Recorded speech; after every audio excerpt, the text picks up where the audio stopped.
Chinese new year ആയിട്ട് പടക്കം കൊടുന്ന് കാണാൻ പോവാ ഞാനും മാസുണ്ടോ അല്ലേ? അതിനിടയിൽ ഇവിടെ ഗുഡ്മിൻ്റെ ഇവിടെ കുറച്ച് ചൈനക്കാർ ഇറങ്ങാണ്ട് ടീ കുടിക്കുന്നുണ്ട്. ഈ പാലം കഴിഞ്ഞിട്ട് വേണം അങ്ങോട്ടെത്താണ്. പോണ വയലെല്ലാം കിടിലം വ്യൂ ഉണ്ടാവും. അതുപോലെ തന്നെ ക്ലൈമറ്റ് എല്ലാം ഉഷാറായിട്ട് ചെറിയ എല്ലാം തണുപ്പുണ്ട്. അതുകൊണ്ട് തണുത്തിട്ട് കൈയൊക്കെ വറക്കുന്നുണ്ട്. വാ, കുറേ പടക്കങ്ങൾ ടുക്കു പൊട്ടിട്ടായിരിക്കും. അവിടുന്ന് ഇവിടുന്ന് ശബ്ദം കേൾക്കാണ്ട് കാണിച്ചറിയാം അവിടെ പോയിട്ട്. പടാർ പൊട്ടിക്കൊണ്ടിരിക്കുന്നേ. ചൈനീസ് ന്യൂ ഇയർ ആകുമ്പോൾ പറയാൻ വേണ്ട, ബാക്കിയുള്ള ന്യൂ ഇയറിനെക്കാട്ടി അടിപൊളിയാണ് കളറാണ്.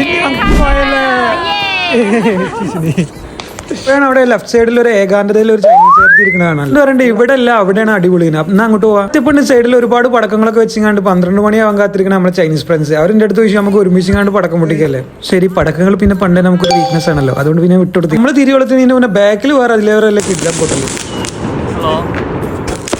നമുക്ക് കണ്ടിരിക്കാൻ പറ്റില്ലല്ലോ, നമ്മുടെ കയ്യിലുള്ള സാധനങ്ങൾ നമ്മളും പുറത്തിറക്കി.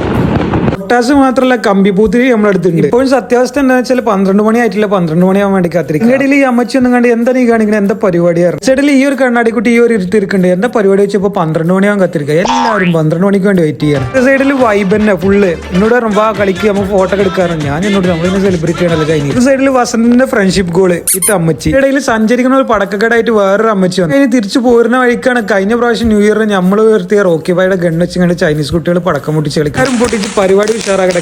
വെഡിങ് കളറാക്കലൊക്കെ ഇങ്ങനെ തിരിച്ചു പോയിക്കൊണ്ടിരിക്കുക. ന്യൂ ഇയർ ആകുമ്പോൾ എല്ലായിടത്തും ഇതുപോലത്തെ ഹാങ്ങിങ്സ് ഉണ്ടാവും ചൈനയിൽ. അത് മാത്രമല്ല ഇനി ഒരാഴ്ചക്ക് ഒന്നും നോക്കണ്ട, ഒരു ഷോപ്പും ഉണ്ടാവില്ല, ഒന്നും ഉണ്ടാവില്ല. കംപ്ലീറ്റ് ഹോളിഡേയ്സ് ആണ്. ബാക്കി കാര്യങ്ങളായിട്ട് നാളെ കാണാം. ചാനൽ ലൈക്ക് ചെയ്യുക, സബ്സ്ക്രൈബ് ചെയ്യുക, ഷെയർ ചെയ്യുക. ഫുൾ വീഡിയോ ഞാൻ ലൈവ് ഇട്ടിട്ടുണ്ട്, അതൊന്ന് ചെക്കൗട്ട് ചെയ്യാം. ബൈ.